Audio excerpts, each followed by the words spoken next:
And who understands how important not only Fort Drum is for our nation militarily, but how important it is economically. And that's a big difference. We're going to see that, as it plays out over the next 3.5 months. I'm battling a guy named Bill Owens. He's a lawyer from Plattsburgh, and I just think there's going to be a difference in terms of time, attention, focus, and making sure you understand what you do in Washington and how it impacts people right here in the North Country, and especially here in Antwerp and Philly and Theresa and so on.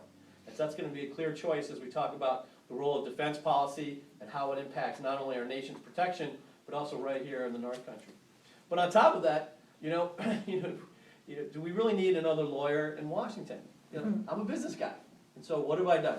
I grew up in the Bang, went to school, and I focused in investing in and turning around troubled companies.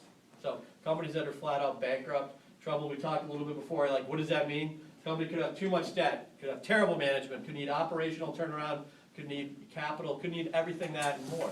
And so that's right now, guess what?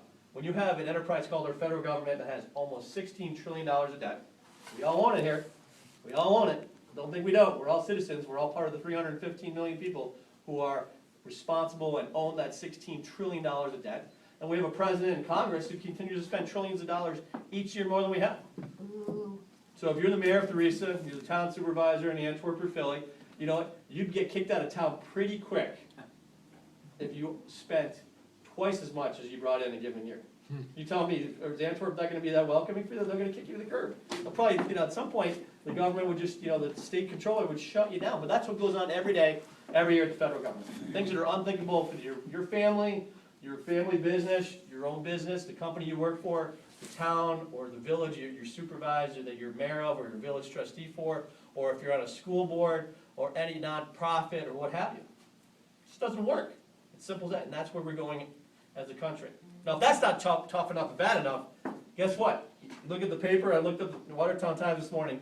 Unemployment in St. Lawrence County is 11%. And what galaxy is that acceptable? I mean, just unacceptable. I don't, for the life of me, understand why I would say, hey, I want to reelect the people, whether it's Owens or Obama, that says, you know what? 11% unemployment is acceptable. And that's not even the underemployment number of people just giving up looking for work, getting paid under the table, or somehow taking a job that's not utilizing their full skills and capacity. That number's probably 20%. You can feel it. Whether it's in Ogdensburg or Gouverneur or up in Louisville or over in Brazier and so on and so forth. I mean, it's just absolutely wrong. And same thing here in St. Lawrence. I mean, Jefferson County, it's almost 9.5%. I mean, people are hurting, and we have to have different policies. So one thing that I'm going to focus like on a laser through this campaign, and as hopefully in January your congressman, is job creation. Let me tell you a little secret. I've been a business guy I'm only 42 for the last 15 years. I know, unfortunately, what it looks like when businesses are shrinking, when they're not growing, when they're losing jobs. I know the policies it takes to turn it around, the policies that will get growth going. And guess what? With growth, that means, you know what? Maybe your son, maybe your daughter, maybe your niece, nephew, they'll not leave the area. Maybe they'll stay here. Maybe, you know what? They'll come back. Or maybe kids who go to school in the area, where they go to Potsdam or Plattsburgh. So you know what? I love living in the Adirondacks. I love being on the lake or the river. I want to be here. And so they have the opportunities to be that. Because guess what? Right now, with the current policies coming out of Washington, not going to happen. No matter how great a supervisor we have in Antwerp or Macomb or Madrid or Philly or Theresa, at some point it's the national policies that are hurting us right here in the North Country. We got to take a different direction. We got to change. That can happen starting January 2022.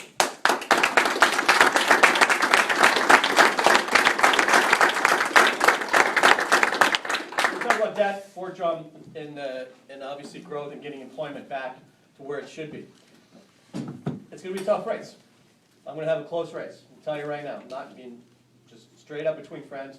We're going to have a close race. I need every help. I did run for Congress in the old current 23rd Congressional District. I got beat by 1,900 votes 2 years ago. One of the 10 closest races in the country. And you think about that. It's almost like if every town you got 10 more people, and you got people to get out of the library, get people out of the church social, get people out of the local bar for nothing else, go and vote, and you say, you know what, that would make a difference. And so we have a big team that's going to be all over our district here. We're going to have a lot of people in this room who are going to help us out in their individual towns and villages, because look, it's going to be close. Every vote's going to count. Every vote's going to count. And so we're going to get national attention. I mean, we get calls, we get covered by, the Glens Falls, Plattsburgh, Watertown, Saranac Lake, Johnstown, Saratoga paper every day, and we get national attention as well. They come around, they ask, all this kind of stuff. And on top of that, when you're doing okay is when the other team decides they're going to check you out.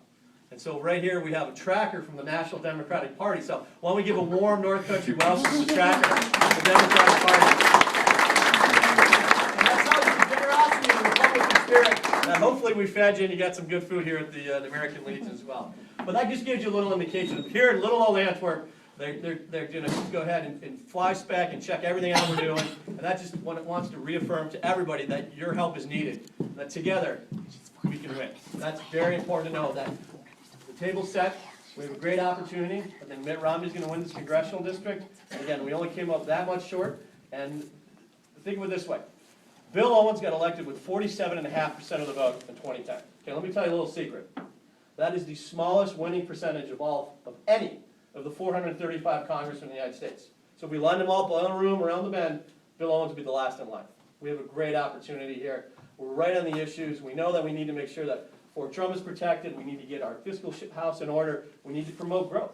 Because right now, you go out, stop in Stewart's or Nice and Easy or down to the local watering hole, asking what's on your mind. It's about job creation.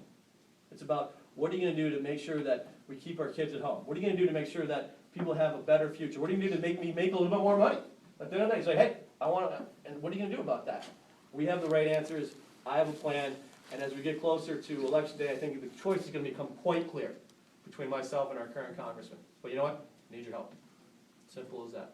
So hopefully people got some food. I'll take any questions. We'll see anybody around here. Hopefully our state senator will stop by at some point in time. But I just want to say thank you very, very, very much for the opportunity to speak to you. And we'll be working hard. There's one thing I can only promise you. I can only promise you as we go forward here. That there'll be a lot of things said. There'll be a lot of lies. There'll be a lot of this and that, the other thing. But the one thing I'll promise you is that I will be the hardest working candidate in the United States.